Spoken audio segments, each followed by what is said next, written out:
I think we are still behind schedule, so I'll try to make it as long as I can so that we end on time.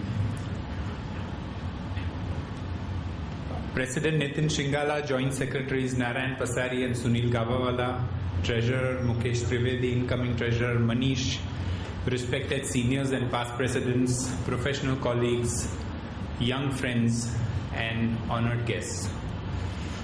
In 1998, when I became a member of the Bombay Chartered Accountants Society after passing out CA, I never imagined that I will stand before you at an AGM to carry on the torch of our society as its 67th president.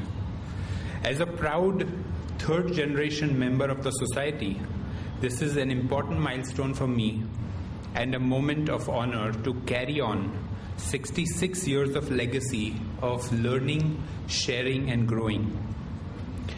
When I passed out CA exam, the first instruction from my father, who is also a CA, was become a BCA member, become a BCA's life member, go get a form and sign up immediately. Since then, whenever I had to look for professional education, I turned to BCAs.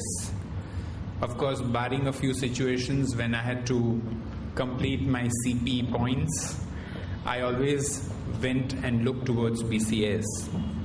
So I can say that I have grown up in BCAs, and therefore I stand here humbled, grateful for your trust, and mindful of this great responsibility. Last year was an epic journey of learning and stepping up to serve the society under Nitin's leadership. He looked both outward for new initiatives and inwards to strengthening the people, infrastructure, and processes. We took decisions that had to be taken. As the VP works very closely with the President, I was a witness to Nitin's approach: quiet, firm, courageous, and decisive. We shared a wonderful chemistry that I will relish for years to come.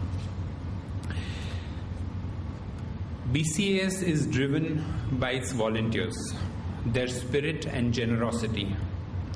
Over the last several decades, so many people have given so freely.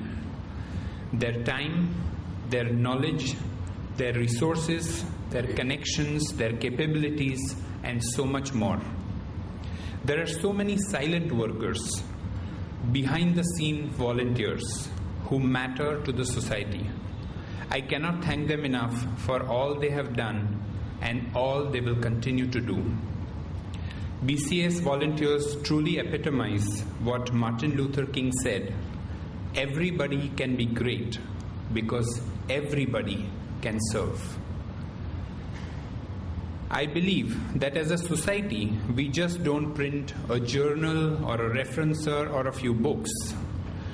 We don't just create learning events. We help transform CAs to what they can be. We enable them to achieve their dreams through learning, sharing, and growing. We are not just an organization from a legal functional perspective. We are a movement of partners committed to the pursuit of knowledge that make individuals shine with cutting-edge knowledge and strives to make our laws and governance more humane and sensible.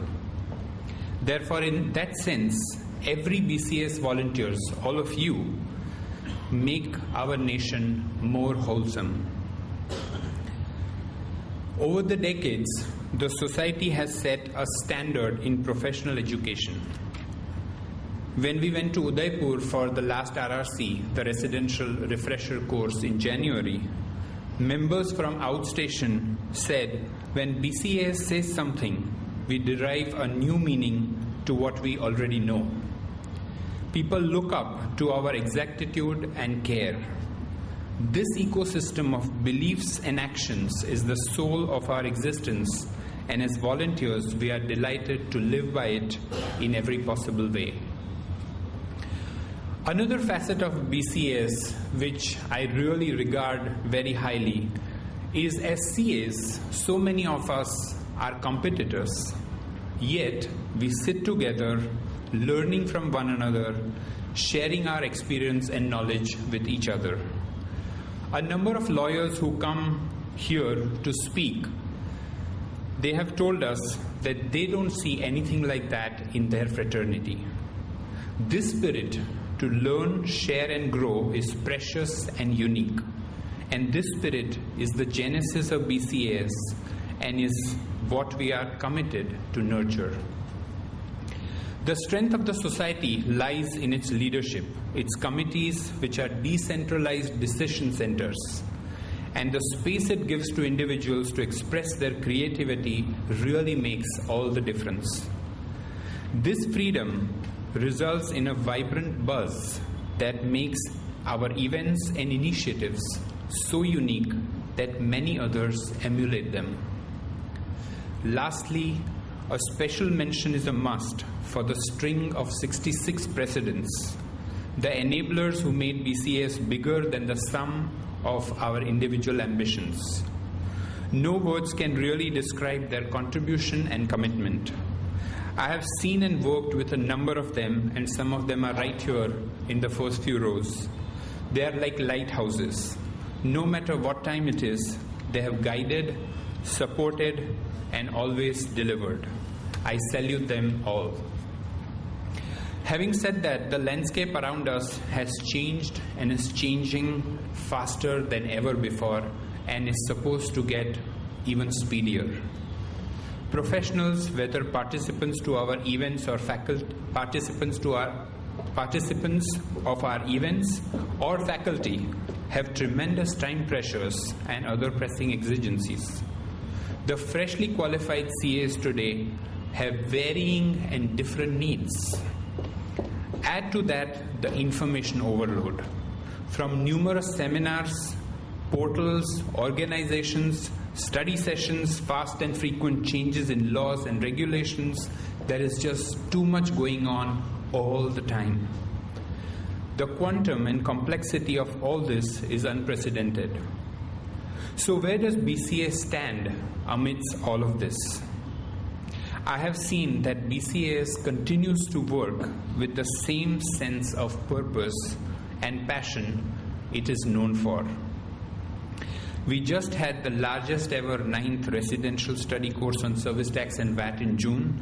We are looking at the largest ever international tax and finance conference next month. Nearly 700 participants attend the 4 flagship residential courses each year. The committees have given their best. They work to their optimum best to bring out these fantastic events.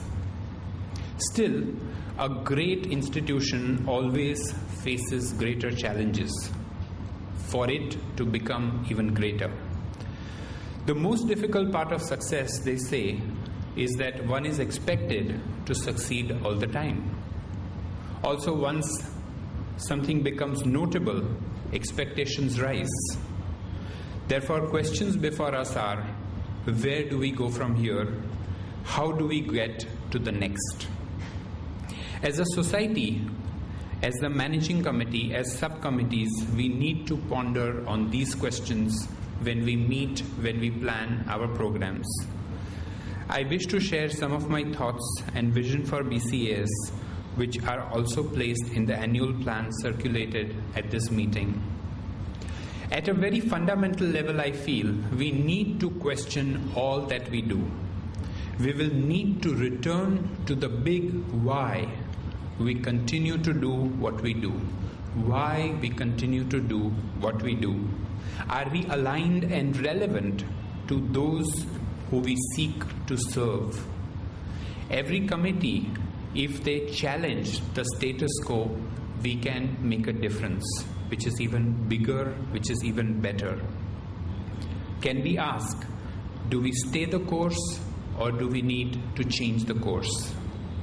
Of course, traditions have their place, yet the traditions can also bind us, if not refreshed regularly. Let me tell you a story. A guru and his disciples meditated early morning in their ashram. The ashram's cat, who was also part of the ashram, started to come by in the early hours and disturb them. The Guru said, when you meditate, tie the cat to the pole. So that's what the good disciples did. Every morning before they sat down, they'll take the cat and tie it to the pole. A few years later, the Guru passed away, and so did the cat. However, the disciples in the morning, next day thought, well, the Guru told us, when you meditate, tie the cat to the pole. So they went out and bought another cat which they could tie to the pole when they meditated. This story is symbolic. However, innovation gets killed because of the cats like these. These cats are, we always do it this way. It can't be done. We did it last time and it didn't work. That is too risky. Such and such a person will never approve it. As an organization, we will need to question, are we really doing what is needed? Are there other ways to do what we need to do to have a better outcome? Are we challenging the status quo enough? I have learned this from my teacher, who always told us, no matter how good it gets, it can always get better. She said, it's like going from peak to peak. Some of the initiatives that Nitin mentioned, we started last year, the Going Digital part, about which we had a great conference a few weeks back. We will have to make available more of what we have to offer to our members where they are. We aim to create an improved digital repository of knowledge where events do not end on the last day of that event, but they can become available to our members for some more time. Thought leadership. On crucial laws, we need to build more thought leadership.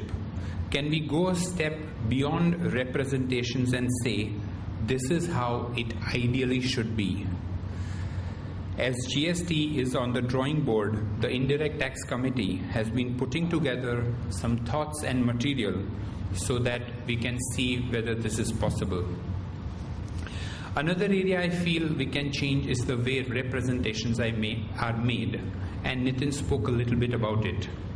Can we put more economics, more statistics, more empirical data and quantification and ranking into our representations? We need to find a way to close the chain of getting our recommendation, grievances and representations, reach the decision makers and ensure they are considered. The technical committees, I'm sure, will consider this representation making process afresh. Another point that was discussed by the committees was advanced workshop that lead to improved technical skills. Some of our long duration courses are in vogue and well acclaimed, and yet we need to take them to the next level. Something of a higher order, something that is beyond the preliminary, more issue-based and utterly current. One area that we tested last year was of customized trainings for corporate members, and that was really well appreciated. We did try this, and with the barrage of laws and regulations that are around the corner, I'm sure we'll have more opportunities to do this, by which the corporate members will feel that their need is recognized. Working with the students. They say we touch the future when we teach. When we work with the students, we are actually touching the future.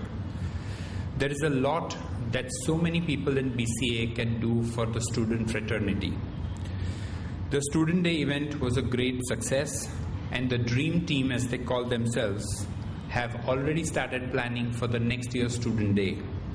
They have been so enthused that they already connected just last week with the RBI on their own and took a 3-hour appointment where they'll have an interactive session with some of the best people in the RBI to discuss and talk on some issues that RBI deals with. Building a publication rack. We would like to have more publications that are shorter, easy to read, and easy to publish. These small publications or monographs can be dealt with on smaller topics, if not the entire subject. There are so many issues that get discussed at study circles, and if we can capture some of those and build upon them further, we can have crisp, short, pithy, and useful publication out very quickly. I see certain publications are perennial ones, but we run out of them quite quickly. Say the Mandatory Accounting Standards book, or Exploring FEMA, or the book on DTA, or the service tax book that was published a few weeks back. These books are sought after by members all the time. And then there are other set of books, the ones that are on current topics. They have a shelf life.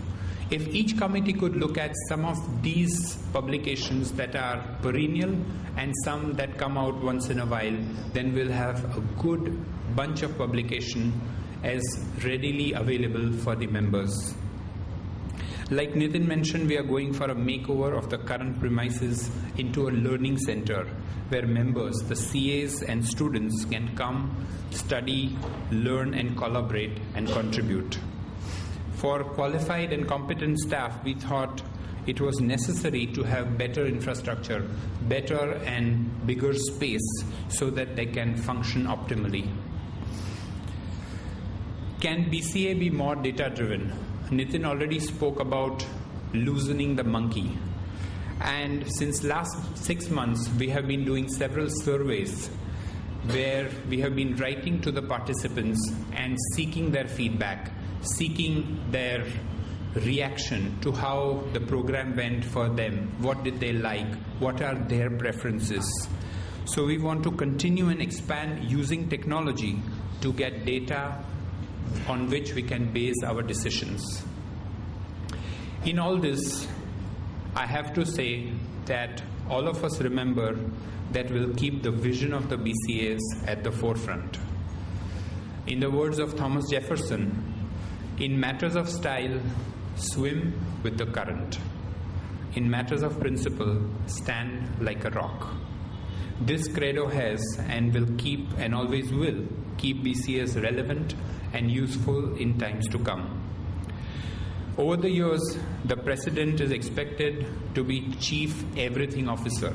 He must innovate, troubleshoot, enable, collaborate, invigorate, support the committees to run with speed and precision, engage all the talents of our people, irrespective of their titles, so on and so forth.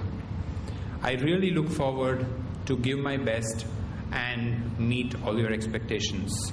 With the blessings of the seniors and the cooperation of my colleagues in the managing committee, the core group, the volunteers and the BCS staff, will do the bit we are meant to do. However, I believe 1 year and 1 term is really too short. Looking at the task at hand, I am reminded of 2 quotes. One that I read recently. The math of time is simple.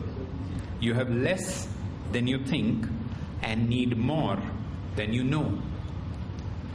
The math of time is simple. You have less than you think and need more than you know. And the other one, which my choir teacher taught me, Lachlan, he said, you've got to do what you need to do in the time you have got. So all of us here, we will strive to converge these 2 divergent looking statements and do our best. Thank you.